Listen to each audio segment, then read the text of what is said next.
अनुराग ठाकुर ने कहा कि भाजपा की डबल इंजन की सरकार ने एम्स, बल्क ड्रग पार्क जैसे बड़े संस्थान प्रदेश को दिए हैं। स्वरोजगार के नए मार्ग सृजित किए गए हैं। उन्होंने कहा कि हिमाचल में विकास की रफ्तार है, फिर भाजपा सरकार है। अनुराग ने कांग्रेस पर निशाना साधा और कहा कि कांग्रेस झूठे वादों की पार्टी है। पंजाब में इनकी सरकार रही, लेकिन कर्ज माफ करने का जो वादा किया था वह पूरा नहीं किया गया। हर घर से सरकारी नौकरी का वादा किया, लेकिन पूरा नहीं किया। ये चुनावों से पहले कोरे कागज भरवाते हैं, बाद में भूल जाते हैं। भारत जोड़ो यात्रा में कभी भाई बहन नहीं जुड़ सके, यह भारत को क्या जोड़ेंगे। वहीं कांग्रेस के द्वारा लाई जा रही चार्जशीट पर भी अनुराग ने निशाना साधा है। उन्होंने कहा कि कांग्रेस का राष्ट्रीय व प्रदेश नेतृत्व बेल पर है। जो स्वयं भ्रष्टाचार में डूबे हैं वह क्या चार्जशीट लाएंगे, उन्हें इसका नैतिक अधिकार नहीं है। दूसरी ओर आम आदमी पार्टी भी भ्रष्टाचार में डूबी है। पंजाब और दिल्ली के स्वास्थ्य मंत्री पहले भ्रष्टाचार में संलिप्त पाए गए और अब दिल्ली के उप मुख्यमंत्री शराब घोटाले में फंसे हैं। कांग्रेस व आप पूरी तरह भ्रष्टाचार में डूबी है। दिल्ली के सीएम केजरीवाल द्वारा नोट पर लक्ष्मी व गणेश की फोटो लगाने के बयान पर अनुराग ने कहा कि फर्जीवाल की फर्जी बातें हैं। यही लोग राम मंदिर का विरोध करते थे। दिल्ली में मौलवियों को सालाना 18,000 देते हैं, क्या मंदिर के पुजारियों और गुरुद्वारे के ग्रंथियों को भी देंगे। उन्होंने कहा कि केजरीवाल अराजकता के प्रतीक हैं। हिमाचल प्रदेश में होने वाले विधानसभा चुनावों में भारतीय जनता पार्टी एक बार फिर अपना रिपोर्ट कार्ड लेकर जनता के बीच में जाएगी। डबल इंजन की सरकार की उपलब्धियों को जन जन तक पहुंचाएगी। ये हमारा सौभाग्य है कि आज केंद्र में भारतीय जनता पार्टी की सरकार है, प्रदेश में भाजपा की सरकार है और इन दोनों सरकारों ने, डबल इंजन की सरकार ने हिमाचल प्रदेश का चहुमुखी विकास किया है। आज अगर मैं हिमाचल प्रदेश की बात करूं तो जो 5 साल पहले नज़र नहीं आता था, आज हिमाचल प्रदेश में ट्रिपल आईटी भी है, आईआईटी भी है, आईआईएम भी है, सेंट्रल यूनिवर्सिटी भी है, एनआईटी भी है और 6 मेडिकल कॉलेज, 1500 करोड़ रुपए की लागत से एम्स अस्पताल, 100 सीट का मेडिकल कॉलेज, 60 सीट का नर्सिंग कॉलेज और लगभग 400 करोड़ रुपए की लागत से पीजीआई सैटेलाइट केंद्र। और ऐसा ही नहीं, 180 करोड़ रुपए की लागत से हाइड्रो इंजीनियरिंग कॉलेज, 500 करोड़ की सेंट्रल यूनिवर्सिटी, ना जाने कितने शिक्षण संस्थान, केंद्रीय विद्यालय, 4 लेन सड़कें, रेलवे जो कभी होता ही नहीं थी वो ऊना से लेकर दौलतपुर चौक तक पूरी कर ली गई। भानुपल्ली बिलासपुर रेलवे लाइन का काम तेज गति से शुरू करवाया गया है। जमीन अधिग्रहण का काम किया गया है।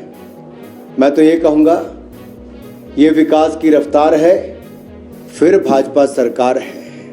हर क्षेत्र में डबल इंजन की ताकत क्या होती है, केंद्र के साथ प्रदेश ने अपना काम कैसे किया है। ये डबल इंजन की गाड़ी भाजपा संघ पहाड़ी, और ये डबल इंजन की गाड़ी भाजपा संघ पहाड़ी ये दिखाएगा इस बार जो पहले नहीं हुआ, इस बार फिर सरकार रिपीट करेगी। आज मैं आपसे पूछता हूं, कांग्रेस ने वायदे किए थे कर्जा मुक्त करेंगे जो किसानों का।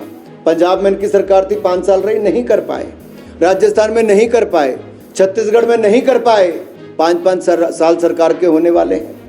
ये तो झूठे वायदे करने वाले हैं। इन्होंने हिमाचल प्रदेश में भी कहा था हर घर से एक सरकारी नौकरी देंगे। 5 साल सरकार में रहे, कितनों को दी? कांग्रेस आज उसका जवाब नहीं देती है जी। ये चुनाव से पहले केवल कोरे कागज भरवाते हैं, डेटा इकट्ठा करते हैं, उसके बाद प्रदेश को पिछाड़ने का काम करते हैं। और दूसरा जो आपने कहा चार्जशीट, जिनके अपने काम ऐसे थे वो दूसरों पे चार्जेस क्या लगाएंगे। जिनके अपने नेता भ्रष्टाचार में डूबे हुए दलदल में भ्रष्टाचार के, वो कांग्रेस के लोग किस पे आरोप लगाएंगे। जिनका राष्ट्रीय नेतृत्व बेल पर हो, वो चार्जशीट देने का तो मॉरल अधिकार ही नहीं रखते हैं। और उनके देश और प्रदेश के नेता ऐसी ही हालत है जी, वो चार्जशीट क्या देंगे। बहुत सारे चीजों को मद्देनजर रखते हुए रणनीति तय करती कि किसको कहां से लड़ाना है, और कोई राजनीतिक दल ये नहीं चाहता कि उसकी सीटें कम आए। वो रणनीति के तहत आपको कभी एक सीट से कभी दूसरी से लड़ाया जाता है। हमें हिमाचल में आदत नहीं है, क्योंकि छोटा राज्य है, लोग एक ही सीट से लड़ने की आदत होती है। लेकिन देश भर में देखेंगे अलग अलग सीटों से नेता लड़ते रहे हैं। और हिमाचल प्रदेश में भी सुरेश भारद्वाज जी की अगर मैं बात करूं, पूर्व सांसद रहे, पार्टी के पूर्व अध्यक्ष रहे, प्रदेश में बहुत सफल मंत्री रहे, और एक सफल विधायक के रूप में भी उनका कद इतना बड़ा है कि किसी भी सीट से लड़ेंगे जीतेंगे, और हम एक सीट की और एडिशन करेंगे। और यहाँ पर भारतीय जनता पार्टी है, जहाँ पर 68 के 68 विधानसभा क्षेत्र में विजय संकल्प अभियान चल रहा है। वहाँ भारत जोड़ो के बजाय कांग्रेस छोड़ो अभियान चल रहा है।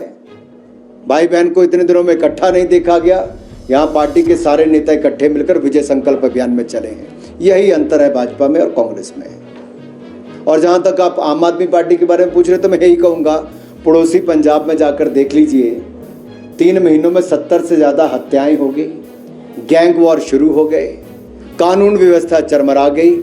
उनका स्वास्थ्य मंत्री घोटाले के चक्कर में, भ्रष्टाचार के चक्कर में 2 महीने में इस्तीफा देना पड़ा, और दिल्ली का स्वास्थ्य मंत्री अरविंद केजरीवाल जी का 4 महीने से जेल में काटता रहा, और उनके शिक्षा मंत्री शराब घोटाले में पाए गए मुख्य आरोपी के रूप में, और अरविंद केजरीवाल जी किंगपिन पाए गए शराब घोटाले में। ये फर्क है। कांग्रेस और आम आदमी पार्टी भ्रष्टाचार में डूबी है, तो दूसरी ओर भारतीय जनता पार्टी ने ईमानदारी के साथ केंद्र और प्रदेश में सरकार दी है। ये डबल इंजन की सरकार है, बहुत तेज रफ्तार है, फिर भाजपा की सरकार है। जो राम मंदिर का विरोध करते थे, और जिन पार्टी के नेता खुले में आकर हिंदू देवी देवताओं का अपमान करते थे, जिनको अपने मंत्री को मंत्री पद से हटाना पड़ा, वो अरविंद केजरीवाल जी अराजकता के प्रतीक हैं, फर्जी बातें करने वाले हैं। और मैं तो ये कहना चाहता हूँ, ये तो नया नया प्रोपेगेंडा शगुफा छोड़ते हैं ताकि इनके भ्रष्टाचार की कहानी पे ज़्यादा चर्चा ना हो। मैं आपसे पूछना चाहता हूँ, अरविंद केजरीवाल जी, दिल्ली में मौलवियों को तो आप 18,000 रुपये साल का देते हो, मंदिर के पुजारियों को, गुरुद्वारे के ग्रंथियों को, चर्च के पादरियों को भी क्या आप 18,000 रुपये प्रति वर्ष देने का काम शुरू कर रहे हो? क्यों नहीं दे पाए? ये फर्जीवाल हैं जी, ऐसा ही होता है। फर्जी वाले जो हैं यही काम करते हैं। आखिरी प्रधानमंत्री 2019 के चुनाव